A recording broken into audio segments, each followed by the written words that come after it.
नमस्कार प्यारे दर्शकों, नक्षत्र तक में आपका स्वागत है। मैं आपका ज्योतिष मित्र आदित्य द्विवेदी। आज एक नए रोचक विषय वस्तु के बारे में सीखेंगे। उसके पहले मैं आपको बता देता हूं, अगर आप अपनी जन्म कुंडली पर परामर्श चाहते हैं, अपने कुंडली से संबंधित प्रश्नों के उत्तर जानना चाहते हैं, आप किसी समस्या से गुजर रहे हैं उसका समाधान चाहते हैं, कुंडली मिलान मुहूर्त के बारे में जानना चाहते हैं, किसी प्रकार के मुहूर्त के बारे में, खराब ग्रह दशाओं के उपाय के बारे में जानना चाहते हैं, तो आप नीचे दिए गए हमारे नंबर पर संपर्क कर सकते हैं।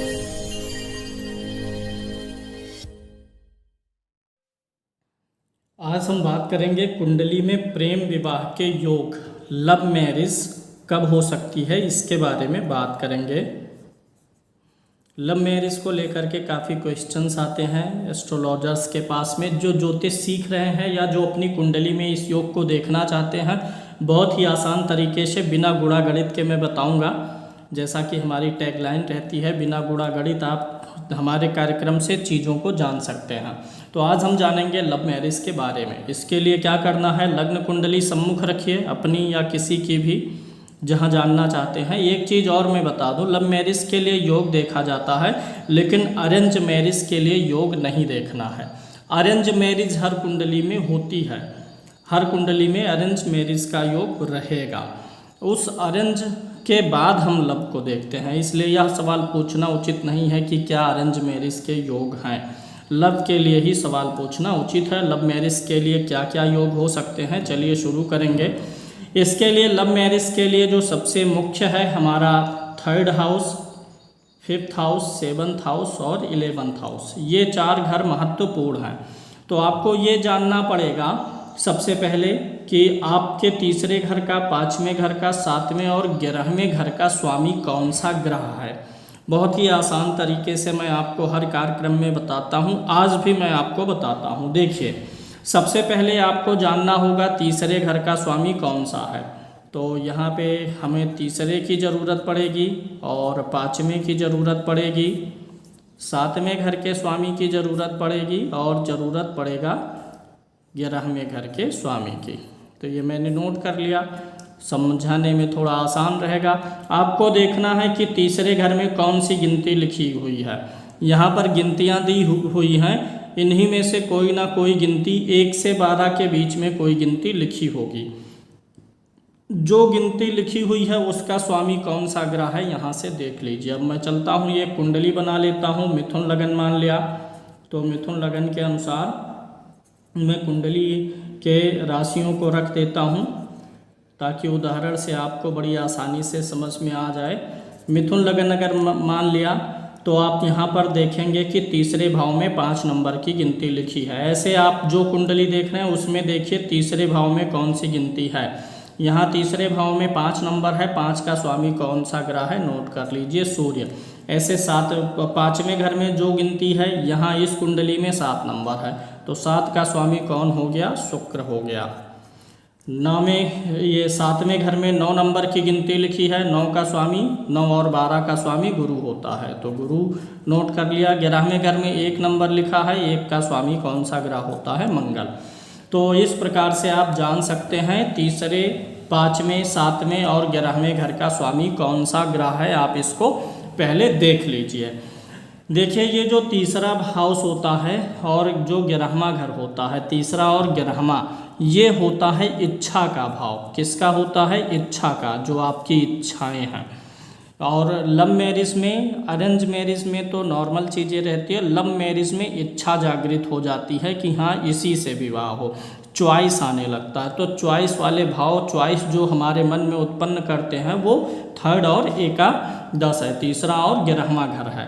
तो जो तीसरे घर का स्वामी है और जो 11वें घर का स्वामी है, यहाँ पर तीसरे घर का स्वामी कौन है, सूर्य, और 11वें घर का स्वामी कौन है, मंगल। और जो ये तीसरे घर का और 11वें घर का स्वामी है, अगर वह किसी प्रकार से कुंडली में 7वें घर के स्वामी के साथ बैठ जाए तो प्रेम विवाह की इच्छा उत्पन्न हो जाती है। यहाँ पर तीसरे का स्वामी सूर्य है और 7वें का स्वामी कौन सा ग्रह है, गुरु। यानी अगर इस कुंडली में सूर्य गुरु कहीं एक साथ हो जाते तो प्रेम विवाह के लिए जातक लालायित हो जाता।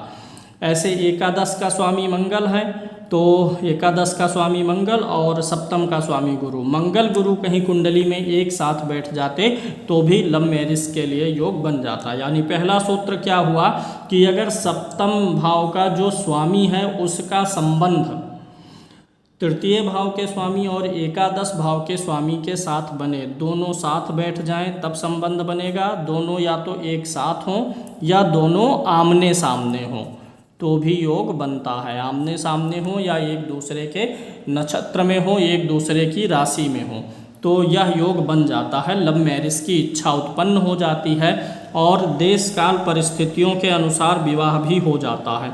अभी भी भारत में बहुत से ऐसे स्थान हैं जहां प्रेम विवाह को एक सामाजिक कुरीति के अनुसार देखते हैं कि हाँ ये लव मैरिज कैसे, मतलब वहाँ पर अलाउ नहीं है।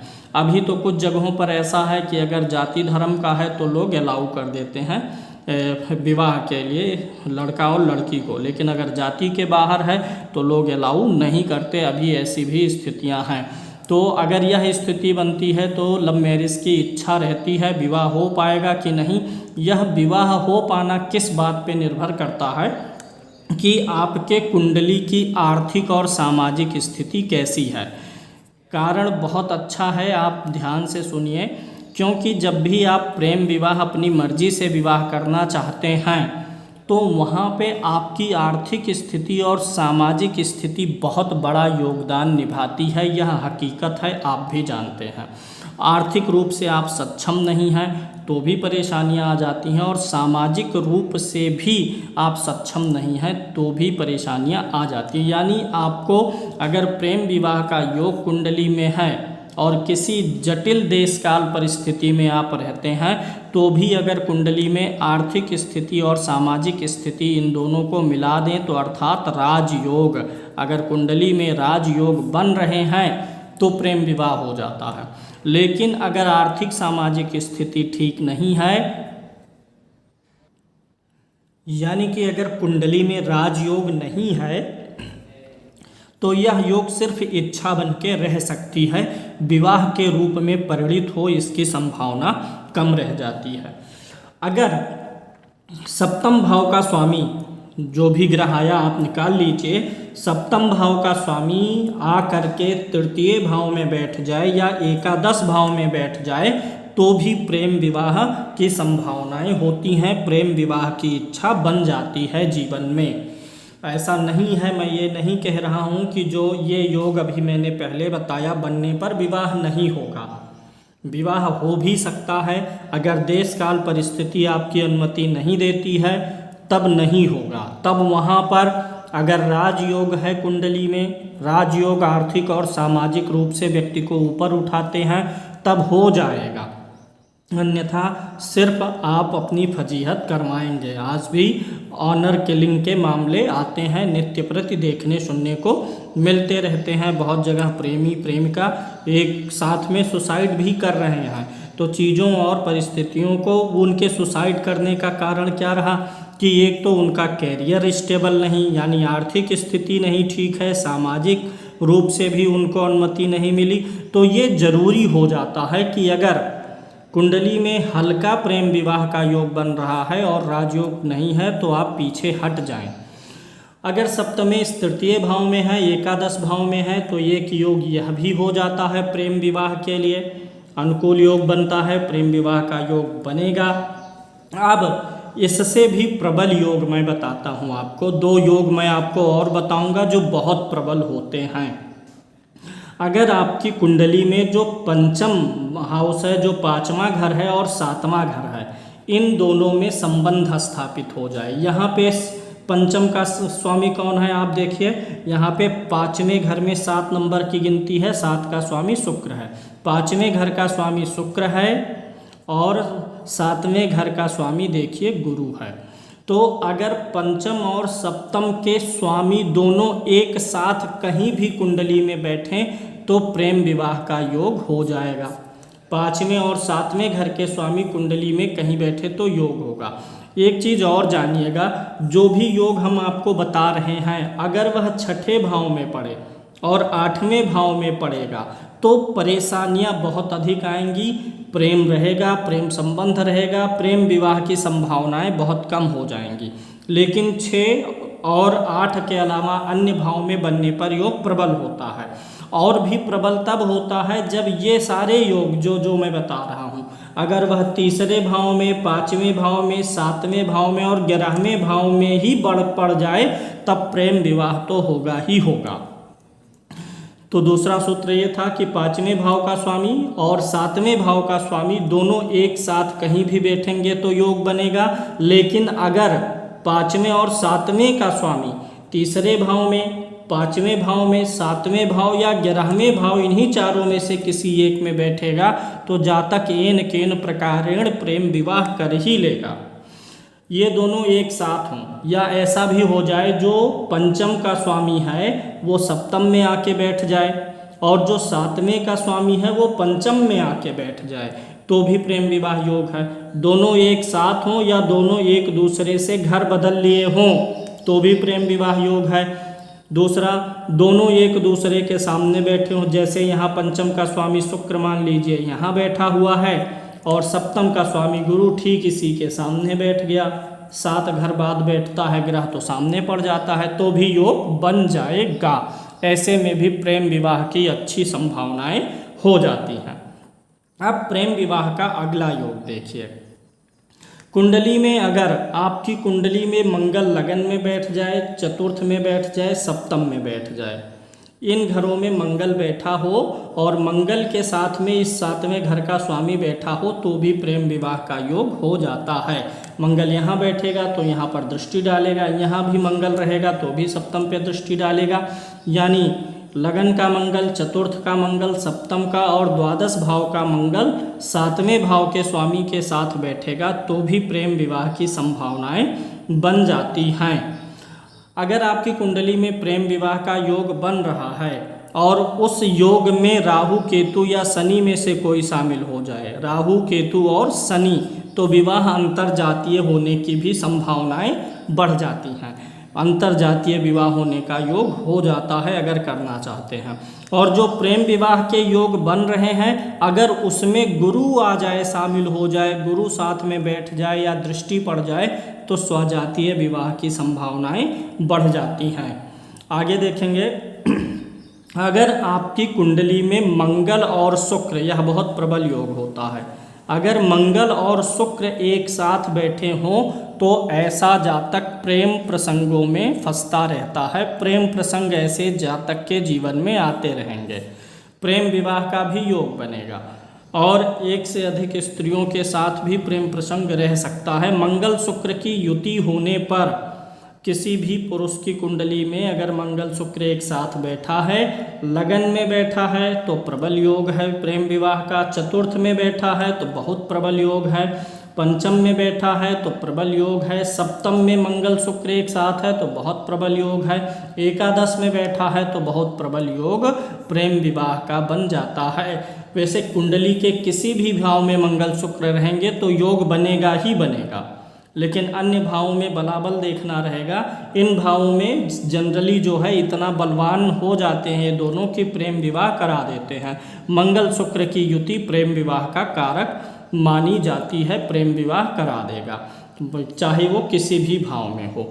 अगर मंगल के साथ में शुक्र 12वें भाव में होता है तो यहाँ पे यह योग थोड़ा ज़्यादा विपरीत प्रभाव देने की क्षमता रखता है, मतलब प्रेम प्रसंगों में आधिक्यता बढ़ा देता है, संख्या बहुत ज़्यादा बढ़ाने लगता है। यानी ऐसा व्यक्ति प्रेम में, किसी के प्रेम में स्थिर नहीं रहेगा, सिर्फ उसका आकर्षण प्रेम के प्रति रहेगा और ज़रूरत के लिए वह प्रेम करने वाला होता है।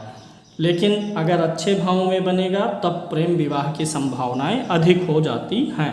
तो ये प्रेम विवाह से जुड़ा हुआ मसला था। इसके अलावा अन्य भी विवाह से संबंधित योग होते हैं, जैसे विवाह में विलंब का कारण विवाह ना हो पाना। अच्छा, एक चीज़ और है, अगर सप्तम भाव में कोई नीच का ग्रह होता है तो भी प्रेम विवाह की इच्छा उत्पन्न कर देता है, हालांकि हो नहीं पाता है। जैसे अगर सूर्य सप्तम भाव में बैठा हो 7 नंबर की गिनती पर, प्रेम विवाह की इच्छा आ सकती है या नहीं भी आए, कोई ज़रूरी नहीं है इच्छा आएगी ही, लेकिन अगर आती है तो भी विवाह हो नहीं पाता। अगर चंद्रमा 8 नंबर की गिनती पर सप्तम में हो तो व्यक्ति के प्रेम विवाह की इच्छा रह सकती है, लेकिन विवाह नहीं हो पाएगा। इसी प्रकार से अगर 4 नंबर की गिनती पर मंगल बैठा हो तो प्रेम विवाह की इच्छा होगी, हो नहीं पाएगा। पति की मृत्यु आदि भी हो सकती है। ऐसे जातक को अपने वैवाहिक जीवन का खास ख्याल रखना चाहिए। और ऐसा व्यक्ति अगर एक विवाह का ही योग होता है, अगर यहाँ पे मंगल बैठा हो नीच का 4 नंबर की गिनती पर, तो ऐसे व्यक्ति को पति के सुख में भारी कमी रहती है। ऐसा व्यक्ति अगर कुंडली ढंग से मिला के विवाह ना करे तो वैधव्य योग भी हो जाएगा। कारण आप जानते ही हैं, क्योंकि मंगल यहाँ पे है तो मांगलिक योग बनता है। और कुछ कुंडलियाँ हमने देखी हैं 4 नंबर का मंगल रहा है तो वो काफ़ी परेशान रहे हैं, दाम्पत्य जीवन उनका खत्म हो गया है, पति का सुख या पत्नी का सुख जीवन में रहा ही नहीं। इसी प्रकार से अगर बुध यहाँ पर 12 नंबर की गिनती में बैठेगा तो नीच का होगा। इसी प्रकार से गुरु 10 नंबर की गिनती में बैठेगा तो नीच का रहेगा। अगर गुरु 10 नंबर की गिनती पर यहाँ पर बैठेगा तो बहुत अपने से ज़्यादा उम्र, अधिक उम्र वाले जीवन साथी या प्रेमी प्रेमिका से संबंध करवा देता है। अगर यहाँ पे शुक्र बैठेगा 6 नंबर की गिनती पे तो प्रेम विवाह में समस्याएं पैदा करने का प्रयास करेगा। इसी प्रकार से शनि 1 नंबर की गिनती पर नीच का होता है। शनि अगर यहाँ पर नीच का है तो प्रेम विवाह में समस्याएं देगा। कोई भी ग्रह जब अगर सप्तम भाव में नीच का होगा तो वह आपके दाम्पत्य जीवन को परेशान कर सकता है। हालांकि दूसरी भी स्थितियां देखते हैं, लेकिन सभी खराब करने वाले कारणों में से एक कारण यह भी हो सकता है। तो उम्मीद है आज का कार्यक्रम आपको समझ में आया होगा। अगले कार्यक्रम में वैवाहिक जीवन आदि से जुड़ी समस्याएं, विवाह, लेट मैरिज का योग, उपाय आदि के बारे में चर्चा करेंगे।